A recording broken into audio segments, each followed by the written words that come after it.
I can't hear you, my guy. Oh, we got a technical difficulty now. Okay, bro. here you go. Now I got you. Right, it's a full circle, my guy. Full circle. Was that our full circle moment? You almost missed. So that's what happened, bro. That's what happened. That answers your question. You know, it's a pandemic, bro. They got into the Wi-Fi. My guy. To tell the story is just, it's a privilege. You know what I'm saying? It's an honor. I feel mad humbled in this current moment, to be real. And like, I feel like if I was 4 years older, I can't play this role. You know what I'm saying? So it's like I feel really aligned. So I just feel grateful. You know what I'm saying? And I feel grateful for the award to allow more people to watch, you know, this film that everyone came together and made, you know, and to continue the legacy of Chairman Fred. That was a genuine surprise. Despite the accolade, I'm not a good enough actor to pretend that well. And the hoodie, I think you asked, you were cutting out a little bit, is forwardspace.com. I think it's my sister's dance and workout place in New York. But I believe in the product, because it is a nice hoodie, as much as the message. Oh, I think Ted's impression of this win tonight would be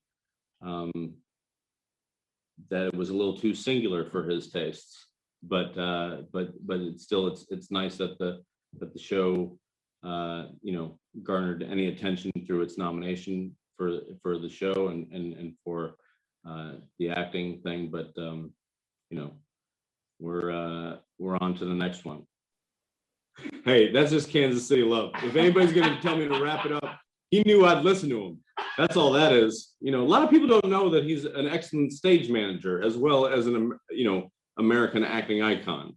Like that's the guy's got chops. The audience that this film has got over opening weekend has been the closest thing I've experienced to the appetite that surrounded Gone Girl, and it's been so exciting to hear people pass memes back and forth, quote lines, steal shots from the film and post them all over the internet and talk about it. And also obviously the way that it's reawoken the conversation about conservatorship, that we're obviously delivering a comedy, we're delivering something dark and unsavory and delicious, but we are, hopefully giving you something to indulge in and enjoy, and also something to get angry about.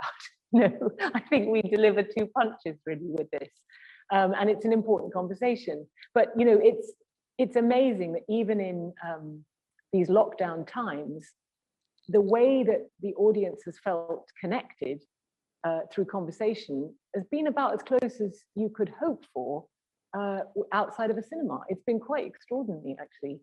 I did not know where this script was going when I read it. Each page had me thinking, no, but she is, but she's not. No, she's going to. She's, every page. And I thought, this is just fantastic material. I mean, the audacity of this woman's plan, how deplorable it is, and yet how so utterly watchable. I mean, I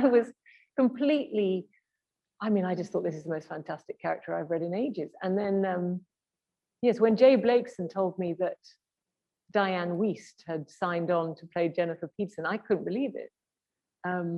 Diane is so unexpected in the choices she makes. She doesn't make it easy to take advantage of her, I can tell you that. She doesn't make easy prey, because of course she's not. And she surprised me with every single choice she made. And I mean, there is this charming, smiling, gorgeous woman that we know from so many movies, and now here she is with this dark, wonderful kind of undertow in this picture, and I loved it. You're so right about saying goodbye to Diana. It was something that was on my mind as I was filming the series. Every day when I went into work, I felt like, how can I let you go? Like, you feel so close to that character because you're so consumed by playing them, but actually I feel like I took her on such a journey playing her from 16 to 28, and actually by the time we finished filming, I felt completely ready. I felt like I'd been with her through such an arc that it was time for me to move on. And I'm so excited, and I can't wait to see what Elizabeth does with that part in the next series. And I FaceTimed Josh just now, and it was amazing. I mean, I cried when he won. I think I'm so proud of him, and I wish I could be there to hug him and say well done. Yeah.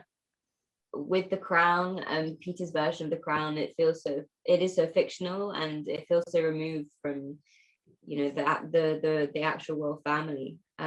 So on one level, I feel like, it is so distant and feels so separate. But on the other hand, obviously, the characters are based on real people, and so there is something there, a responsibility to acknowledge them in some way. And I saw that interview that he did with James Corden, and I felt incredibly grateful to him, actually, and incredibly moved by what he said. I don't know what I would talk to him about. I haven't thought about it that much, but I'm certainly the way he spoke about it, and the fact that he's watched it, and the fact that obviously I played his mother, and that would have been such a sensitive thing.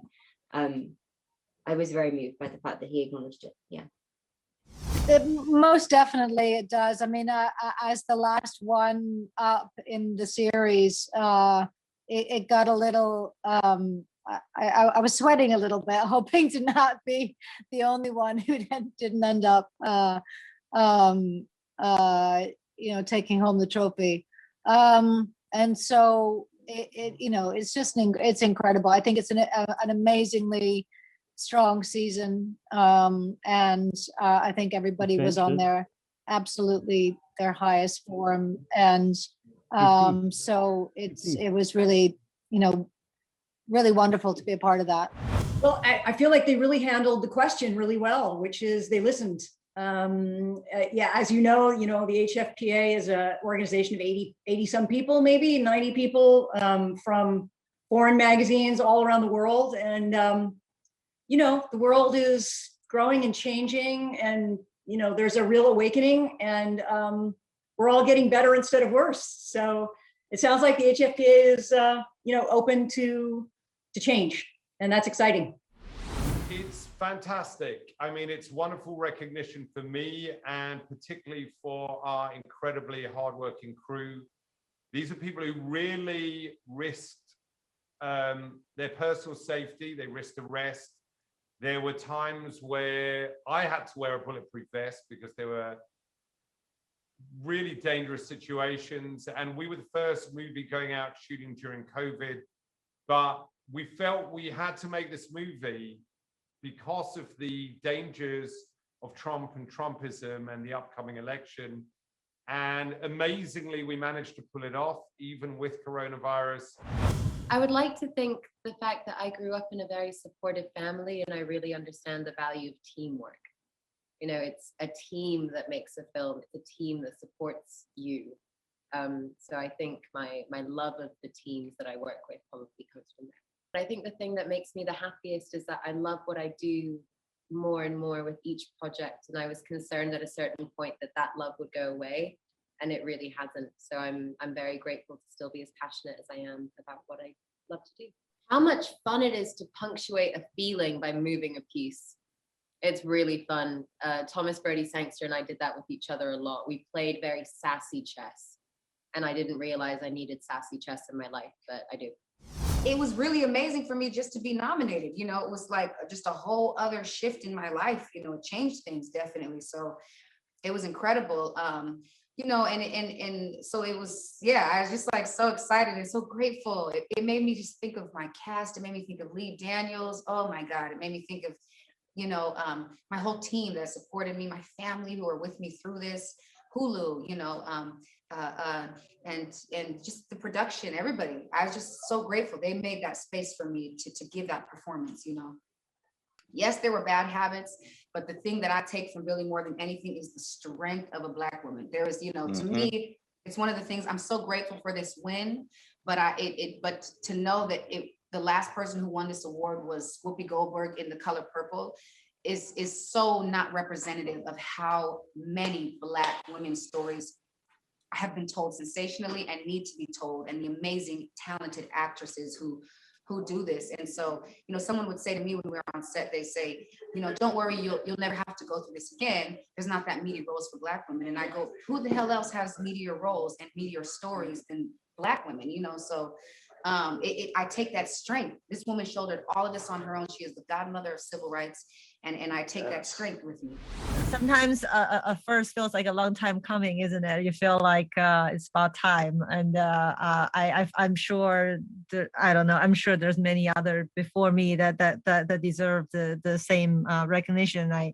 I just love what I do. I just really love it, and if this means more people like me get to live their dreams and get to do what I do, I'm happy. Like I think it's the film is called Nomad Land, and there's a word called nomad in there, and I think if this means that more people, when they walk down the road or they walk around their neighborhood and they see someone who is not living in a traditional home, who is living an alternative lifestyle, and maybe wave and say hi, it will make their day. So the recognition that we're getting, the awareness that I think is going to bring to the nomadic community, I think is a great thing.